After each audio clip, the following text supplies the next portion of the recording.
శ్రీకాళహస్తీశ్వర ఆలయంలో వర్షపు నీరు లీకేజీకి పూణేకి చెందిన ఓ భక్తుడు వెంకటేశ్వరన్ గ్లోబల్ ట్రస్ట్ ద్వారా ఆలయ రూప్ సీలింగ్ కొరకు 5 కోట్ల రూపాయలతో పనులు చేయడానికి ముందుకొచ్చారు.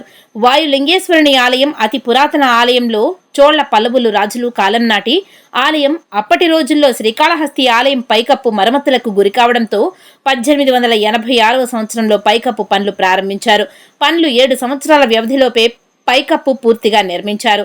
చెన్నైకి చెందిన నాటు కోటిశెట్టియార్ అనే భక్తుడు అప్పట్లోనే 9 లక్షల రూపాయలు వెచ్చించి ఆలయ పైభాగం పూర్తి చేయించారు.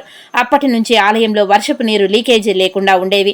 ఇటీవల కాలంలో ఆలయం పైభాగంలో కొన్ని చోట్ల మరమ్మతులు చేయడం వలన అధిక బరువులు పెట్టడం వలన ఆలయ పైకప్పు భాగం చాలా వరకు బీటలు రావడంతో వర్షపు నీరు ఆలయంలోనికి లీక్ అవుతుంది.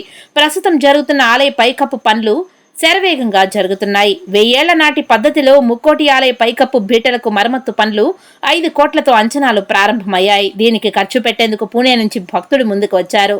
శ్రీకాళహస్తీశ్వర ఆలయ పైకప్పు బీటలు మరమ్మత్తు పనులు పురాతన నిర్మాణ శైలిలో కొనసాగనున్నాయి. ఐఐటి నిపుణుల పర్యవేక్షణలో ప్రాచీన పద్ధతుల్లో సహజ పద్ధతుల్లోనే ఈ పనులు జరుగుతున్నాయి.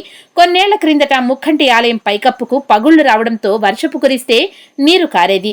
స్వామి అమ్మవార్ల గర్భాలయం సన్నిధిలో వర్షపు నీరు కారేది. ఆలయ అధికారులను భక్తులను ఈ పరిణామం కలవరపరిచింది.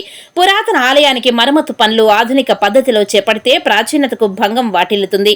ఆ సమయంలో మానూరులోని కేంద్ర ఆర్కియాలజీ శాఖలో ఏపీగ్రఫీ విభాగ జాతీయ డైరెక్టర్గా ఉన్న తిరుపతి వాసి మునిరత్నం రెడ్డి చొరవ తీసుకున్నారు. భారతీయ ప్రాచీన నిర్మాణ పద్ధతులు అనుసరించి మరమ్మతులకు పూనుకోవాలని సూచించారు. పూణేకి చెందిన వ్యాపారి వెంకటేశ్వరరావు అనే భక్తుణ్ణి ఆయన సంప్రదించారు. ఉత్తరాదేవి చారిటబుల్ అండ్ రీసెర్చ్ ఫౌండేషన్ ద్వారా సేవా కార్యక్రమాలు సాగిస్తున్న ఆయన ఈ మరమ్మత్తు పనికయ్యే ఖర్చు భరించేందుకు ముందుకు వచ్చారు. ఏడాది పాటు ఐఐటి నిపుణులతో అధ్యయనం చేయించారు. 1000 ఏళ్ల క్రితం నాటి పురాతన విధానంలో శాస్త్రీయంగా పనులు చేపట్టాలని నిర్ణయించి పనులు ప్రారంభించారు. పెద్ద మనసు చేసుకుని స్వామివారి దగ్గర 5-6 కోట్ల రూపాయలతోని ఎక్కడైతే పైన టెరెస్ లో లీకేజెస్ ఉన్నాయో అవన్నీ కూడా పాత పద్ధతిలోనే, కొత్త పద్ధతి కాకుండా పాత పద్ధతిలోనే ఏవైతే సున్నమురాయి కరక్కాయ ఇవన్నీ పెట్టుకొని ఇటుక పొడి ఇవన్నీ పెట్టుకొని పెయింటింగ్ చేసుకుని అక్కడే మరి ఐఐటి ట్రిపుల్ వాళ్ళ ప్రొఫెసర్స్ తోని ఒక టీం ఫామ్ అయ్యి అంటే కర్ణాటక నుంచి ఎవరైతే మెయిన్ ఆర్కియాలజీ డిపార్ట్మెంట్ ఉందో వాళ్ళందరూ కూడా తీసుకొచ్చి సమిష్టిగా కూర్చొని బ్రహ్మాండంగా వాళ్ళు మంచి టెక్నాలజీతో చేస్తున్నారు. పాత ఏ రకంగా ఉంటుంది అదే రకంగా ఉంటుంది. వెంకట గ్రూప్ వాళ్ళు కూడా థ్యాంక్స్ చెప్తున్నానండి.